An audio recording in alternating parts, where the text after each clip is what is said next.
Hey, what's going on? I'm here today. I'm going to be reviewing my go-to pistol. So we got the Glock 17 Gen 5 here, right? Let me just clear it out real quick. Clear. All of my firearms in this room are clear, and I do not keep ammunition in this room. Right, so I'm just going to be going over my experience with this Glock, kind of its evolution cycle, what led to this end state right here, right? So I'm gonna go ahead and just break it down real quick.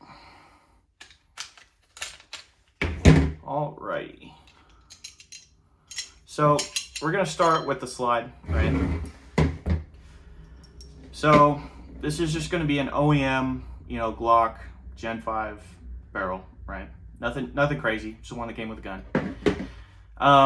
Then we got the Centennial Defense tungsten guide rod recoil spring combo. It's a captured system with Glocks. I know there are some aftermarket options out there that are not self-captured, self-contained, but I have had personally the best luck with the Centennial Defense guide rods. This is going to be I believe this is 12 pounds. Well, it's too scratched off, but yeah, I believe this is 12 pounds. Then we're going to have the RMR Type 2 HD. Well, actually, I don't believe this is the HD, but this is the RMR, right? And then we got the Trijicon suppressor height night sights. This is the OEM slide that came with the gun. I took it into a shop. They're not around anymore, sadly. A bunch of really cool guys, but they did the mill job on this slide. And me personally, I think the aesthetic of a OEM, Glock slide that was milled for an RMR, I just think it looks awesome. I think it looks cool, bad to the bone. The only other, I guess, aftermarket part in the slide is going to be this this plunger right here. I was cleaning my Glock one day and it just shot into the stratosphere, and I haven't been able to find it since. So that's the slide. I got nothing against the OEM guide rod recoil spring system.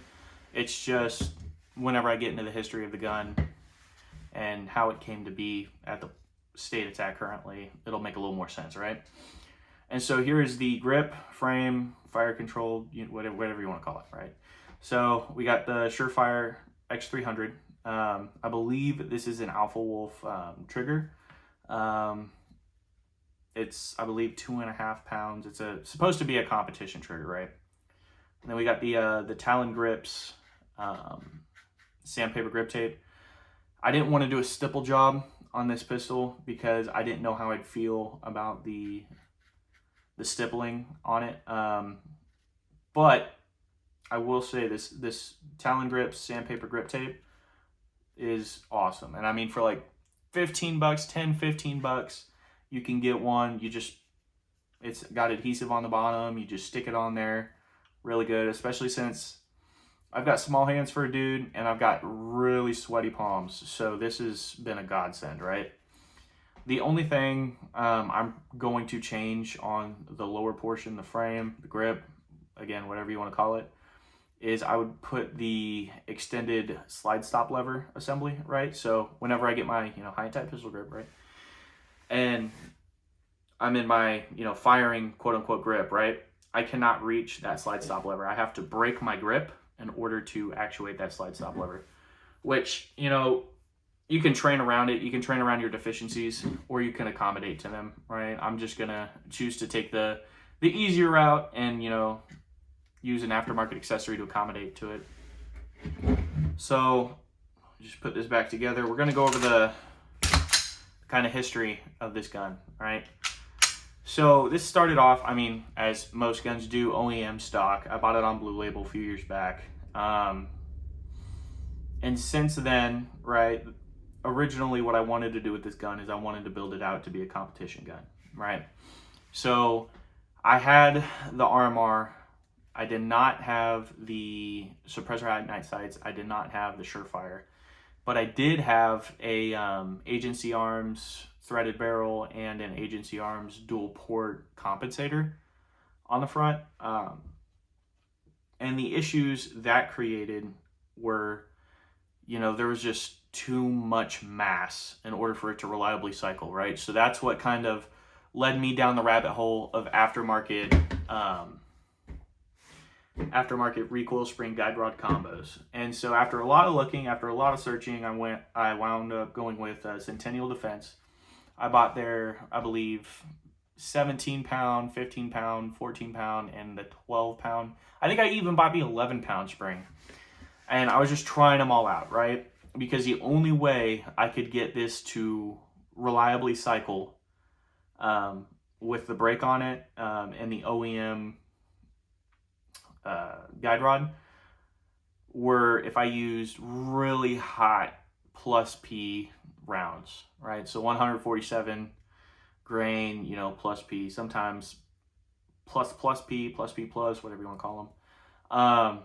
And I didn't particularly like that, right? Now, if this was going to be a competition only gun and I never used it for anything else but competition, I would not have had a problem with keeping it stock and just running spicier ammunition. However, at the time, as goofy as it sounds, this was my everyday carry. A compensated, full-size duty handgun was my everyday carry. And I know that sounds goofy, whatever. I'm a bigger dude. I can comfortably carry a larger frame handgun. And so from there, I was looking at a lot of these different, handguns that a lot of people were running in competition because I was in open. And I was like, oh, okay, well, I don't necessarily need the brake. I honestly prefer, aesthetically speaking, I prefer having the light stick out. I think it looks awesome, right? I don't particularly need a brake. I feel like the recoil impulse on a Glock 17 isn't all that bad. I don't have any problems, reacquiring my side picture, reacquiring my dot, So I just completely nixed the compensator, and I'm like, okay, well, it is a little snappy, right, with a 12-pound spring and the armor on top. So I'm like, okay, well, let me just get something to weigh down, the front end of it. And I was looking at some, counterweights that, interface with the Glock rail. And the further I dug into that, I was like, well, what's the point of me sticking a counterweight on the bottom of the gun if it's not going to add any extra functionality? Then I'm getting back into the realm of competition, mindset, right? Like, why am I going to put something down there if it serves no use? I started looking, reading reviews, watching videos, right? And a lot of people were saying that the Surefire X300, it's not heavy at all, right? But it adds just a little more weight out front and really helps with that recoil recovery, which then again, like I said before, I never really had a problem. Never really had a problem with it, but it wasn't a comfortable gun to shoot at the time, right? Especially with self-defense loads. So, here I was, and I'm thinking, okay, I've got this competition trigger in it. I've got a light on it. I've got a red dot on it, right? And I'm training with it. I'm having a good time, I was like, I'm happy with this, right? And then I was like, you know what? I'm just gonna rattle can it. So I rattle canned it. I did a just a simple, mesh bag job. I think it turned out pretty nice. I like it. I live in the Midwest, so this very much blends in with the environment. All the rest of my kit is Ranger Green or M81 or some variation of a foliage type color. So my Glock being the only thing that wasn't kind of stuck out, and I didn't like that. So yeah, that is my Glock. I really enjoy this handgun.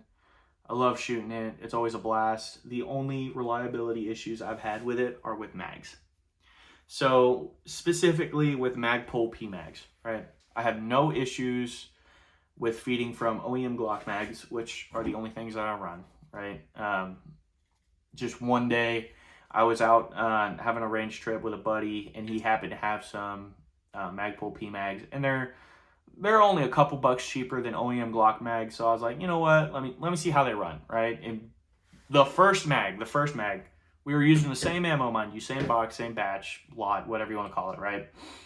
First mag, I had 2 failure defeats. And I'm like, okay, well, maybe I'm just, maybe it's me. Maybe I'm the issue, right? So I hand my Glock over to my buddy. I have him, I have him shoot it. And he's like, no, dude, like he had the same issues as me, right? And yeah, I mean, the only other issue I've had with that was the trigger break-in, right? So when I first installed it, it was just horrendous, right? So it still had the nice crisp wall, all that, right? Nice break, boom. But the issue I had with this trigger originally was the reset was god awful, right? The reset was, as you can see right now, not that bad, right? It could be better, could be worse, could be way worse. But the issue I was having was the trigger was actually hanging back so for example, let me see if I can emulate that, right? So I would have my finger completely off the trigger and it would be still trying to reset on its own. And so I sent the trigger into, oh no, it's a Timney trigger, that's what it was. So yeah, so I took the Timney trigger, I sent it back to them, right? And they're like, okay, well, this is the issue, blah, blah, blah. I didn't know what they were talking about. I'm like, okay, cool. Just send me back a new one or send me my old one repaired, right? So they sent it back to me. And then since then, I haven't had any issues. At the time, I was looking at, hey, like, what's going on with my trigger? And apparently it's really hit or miss with these Timney triggers. It's like 50-50 whether or not you're going to have that issue. But that issue is almost always, covered by Timney. And you just send it back to them. They'll get it fixed for you. Or they'll send you a replacement, which I really like. Customer service is huge to me. But yeah, I love this gun. I need to get more rounds on it, honestly. But where I'm at currently, I do not like indoor ranges. I like outdoor ranges. It's just a personal preference thing. A lot more freedom of movement on an outdoor range. And, I like being outdoors. But yeah, that is my Glock 17. I love it.